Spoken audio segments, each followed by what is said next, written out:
8 मार्च हा महिला दिवस म्हणून आपण साजरा करतो.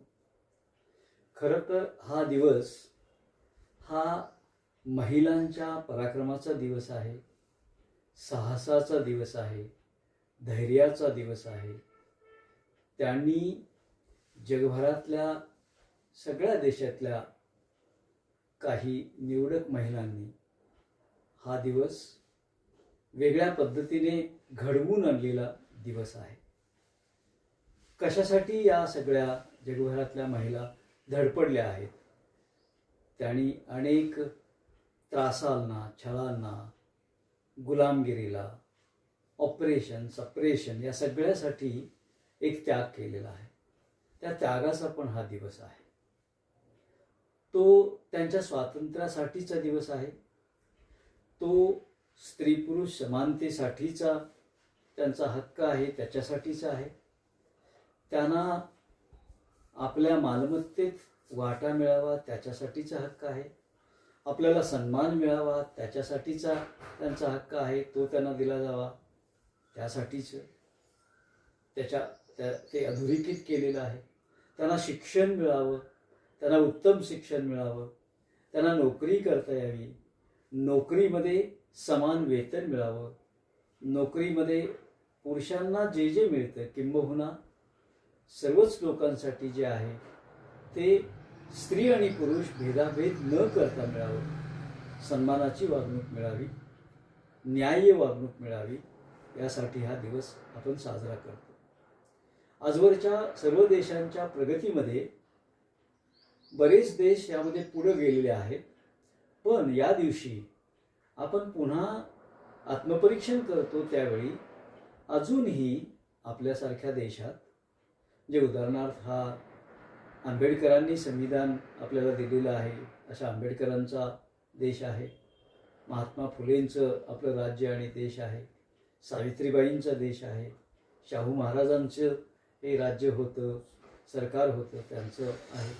कितीतरी महान लोकांनी घडवलेला आणि पारतंत्र्यातून सोडवलेला हा आपला देश आहे. आपण या देशापुरतं महिला सबलीकरण याचा विचार केला तर आपल्याला अजून असं दिसून येतं की अजूनही संसदेमध्ये महिलांची ज्या प्रमाणात संख्या हवी आहे ती संख्या नाही. अजूनही जगाच्या 195-193 देशामध्ये अजूनही पंतप्रधान किंवा प्रेसिडेंट यामध्ये महिलांचा टक्का कमी आहे. अजूनही 1000च्या वर नोबेल लॉरेट हे अवॉर्ड्स दिले गेले, त्याच्यामध्ये 60-65 किंवा 100च्या वर महिला गेलेल्या नाही आहेत. आज भारतामध्ये खाजगी, डीम्ड म्हणजे अभिमत आणि सरकारी विद्यापीठं आहेत. या विद्यापीठांच्या कुलगुरूंच्या मध्ये महिला किती आहेत हा विचार केला तर त्यांचंही प्रमाण खूपच कमी आहे. म्हणजे काही टक्क्यावरती आहे, ते 20% किंवा 15% पुढे जात नाही. आज IAS आणि IPS ऑफिसर्स आहेत आपल्या देशामध्ये, जे 4-5 हजारच्या आसपास संख्येने आहेत. त्याच्यातही IAS आणि IPS यांची संख्या कमी आहे.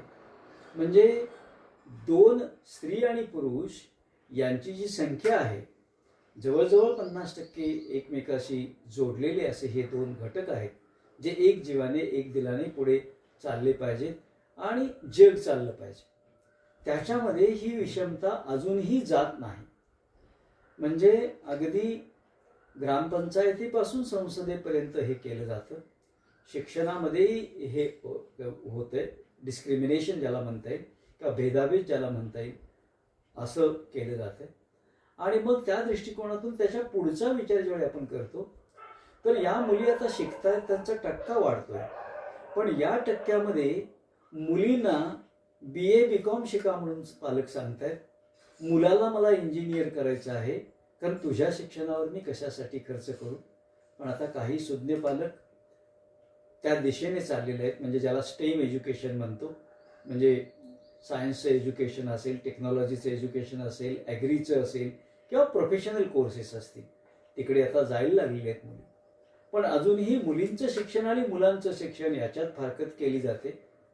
आणि मग पुन्हा त्याच्या पुढचा टप्पा, ज्यावेळी ह्या मुली शिकून तयार होतात त्यावेळी बाबा तिला सांगतात, बा आता अधिक शिकायच्या ऐवजी तुझं लग्न करूया. म्हणजे मुलींचं लग्न करणे ही अजूनही पालकांची प्रायोरिटी वाटते. मला वाटतं ती प्रायोरिटी त्यांचं शिक्षण असलं पाहिजे. कोणत्याही परिस्थितीत त्या स्वावलंबी व्हाव्यात, त्यांच्या शरीरावर त्यांचा हक्क असावा, त्यांच्या जगण्यावर त्यांचा हक्क असावा, त्यांच्या शिकण्यावर त्यांचा हक्क असावा, त्यांच्या आरोग्यावर त्यांचा हक्क असावा. या सगळ्यासाठी त्या शिकल्या पाहिजेत. मग अगोदर ते शिकल्यानंतर पुन्हा सासरी जाताना किंवा लग्न झाल्यानंतर जाताना बाबा म्हणतात, बाळ आता तुला खूप काही दिलेलं आहे, तुला शिकवलेलं आहे, तू आता आनंदाने तिकडे घरी जा. आणि ज्यावेळी केव्हा तरी प्रश्न येतो की बाबा आणखीन मला काय देणार आहे, तर बाबा म्हणतात, आता काय तुला द्यायचं, सोडून दिलं, तुझ्या लग्नात हुंडा दिला, तुला एवढं शिकवलं, आता काही देणं शक्य नाही आहे. सासरी घरी गेल्यानंतर सासरे म्हणतात, तुला खायला प्यायला मिळते, 4 दागिने मिळतात, तुला पैसे कशाला पाहिजे, तुझ्या खात्यावर काय कशाला पाहिजे, तुझं जमिनीसाठी नाव कशाला लावायला पाहिजे. म्हणजे सुशिक्षित महिला आपल्या परिवारामध्ये, आपल्या देशामध्ये ज्यांचं योगदान आहे, अशा महिला, समर्थ महिला, ज्या 12, 14, 15, पर्यायाने काही वेळा 20 तासापर्यंत काम करतात दिवसाचं, अशा घाम गाळणाऱ्या महिला, कष्ट करणाऱ्या महिला, यावेळी ज्यांना दोन्ही ठिकाणी आनंदानं त्यांचा हिस्सा दिला जात नाही किंवा त्यांची वाटणी दिली जात नाही, त्यांच्या घरावर प्रॉपर्टी, त्याच्या घराची किंवा कुठलीही प्रॉपर्टी त्यांच्या नावावर केली जात नाही, ह्या ज्या समजुती आहेत किंवा ही जे भेदाभेद आहे, हे जे डिस्क्रिमिनेशन आहे, हे क्रुएल डिस्क्रिमिनेशन आहे, हे क्रूर, आणखीन मानवतेला धरून नसलेलं आहे. म्हणजे स्त्रियांना आपण स्त्री आणि महिला न म्हणता शी इज वन मोर पर्सन. जसा माणूस एक पर्सन आहे, माणूस एक माणूस आहे, तसंच महिला ही सुद्धा एक पर्सन आहे. Both are persons, both are individuals, both are citizens, both are human beings.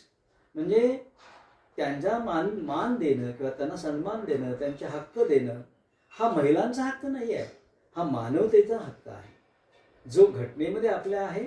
आणि जगाने ठरवून दिलेल्या ज्या संस्था आहेत, त्या संस्थांनी पण तशा प्रकारचे हक्क दिलेले आहेत. महिलांचे म्हणून काही हक्क दिलेले आहेत आणि त्याच्यावरती आधारित कायदे आहेत. 8 मार्चच्या या दिवशी आपण महिलांचा सन्मान करायला पाहिजे. तुला काय कळते, तू घरात राहिली पाहिजेस, तू नोकरी करत असलीस तर तू पगार माझ्या हातात दिला पाहिजेस, तुझ्या खात्याचं पासबुकसुद्धा माझ्याकडे असलं पाहिजे.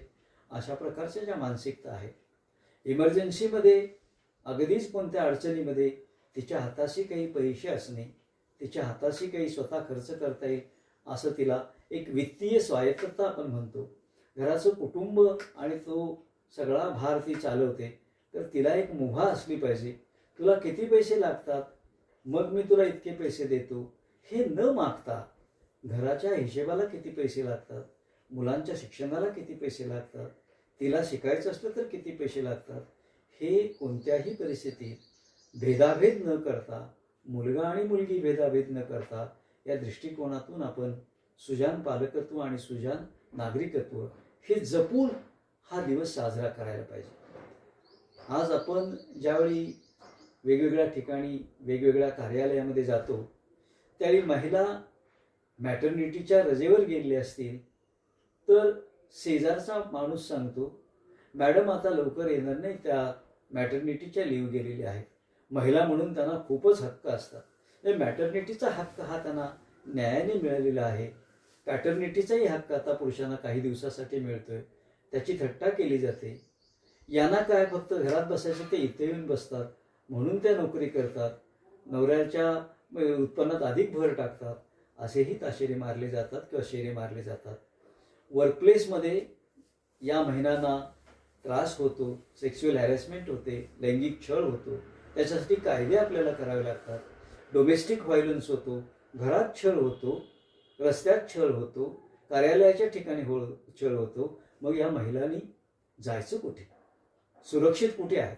म्हणून तिची सुरक्षा, एम्पॉवरमेंट ऑफ विमेन, तिचं सबलीकरण, तिचं सशक्तीकरण, तिचा सन्मान, ह्या गोष्टी आपल्याला करायला पाहिजेत.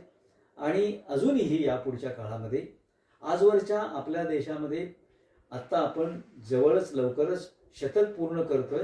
आपल्या स्वातंत्र्याचं, त्याच्यामध्ये एक महिला पंतप्रधान झालेली आहे आणि तिने दाखवून दिलंय की तिने तिच्या काळामध्ये जो काही दीर्घकाळ त्यांना करायला मिळाला, कामगिरी करायला मिळाली, त्याच्यामध्ये उत्तम कामगिरी त्यांनी केलेली आहे, खंबीरपणे कामगिरी केलेली आहे, जगामध्ये आपला ठसा उमटवलेला आहे. पण त्यानंतर अजूनपर्यंत कुठल्या महिलेला पंतप्रधान करता आलेलं नाही. जगातला विविध देशातला पंतप्रधान आहेत, त्याही चांगलं कारभार करत आहेत. ज्या कंपन्या आहेत मोठ्या, त्या मोठ्या कंपन्यामध्ये 4-500 गाजलेल्या कंपन्या, मल्टी बिलियनियर कंपन्या असं म्हणतात, त्याच्यात CEO म्हणून लोक नेमले जात नाहीत, महिला नेमल्या जात नाहीत. त्याच्यामधला टक्कासुद्धा 9-10% आहे. म्हणजे सर्व क्षेत्र समान आहेत, स्त्री पुरुष समान आहेत. जेंडर बायस आपण वागायचं म्हणतोय, पण प्रत्यक्षात मात्र अजून बराच टक्का आणि बराच टप्पा ओलांडून जायचा आहे. बरेच टक्के आपल्याला वाढवायचे आहेत. त्या दिशेने सर्वांनी आपण विचार करूया आणि मग आपण हा दिवस साजरा केला. सगळेजण जेवायला बसताना सर्वजण जेवतील आणि मग आई जेवेल, मग बहीण जेवेल असं न करता एकत्र बसून मिळून जेवूया, मिळून काम करूया. स्त्रीचं काम आणि पुरुषाचं काम, तिचं जे होमवर्क आहे किंवा घरातलं काम आहे, हाऊसवाईफ म्हणून काम आहे, तिला हाऊसवाईफच्या ऐवजी आणखीन काहीतरी चांगला शब्द आपण म्हणूया. सुप्रीम कोर्टानेही त्याच्यावरती चर्चा केलेली आहे की तिचे कामाचे तास किती होतात आणि तिचे दामाचे तास किती असू शकतात. या सगळ्याचा आपण गांभीर्याने विचार करूया. मग आपण हा दिवस साजरा केला असं आपल्याला समाधान होईल आणि आपल्या सहचारी जे आहेत, आपल्या भगिनी आहेत, आई आहेत, मावशी आहेत, आजी आहेत, या सगळ्यांना आपण त्यांचा सन्मान केल्यासारखं होईल.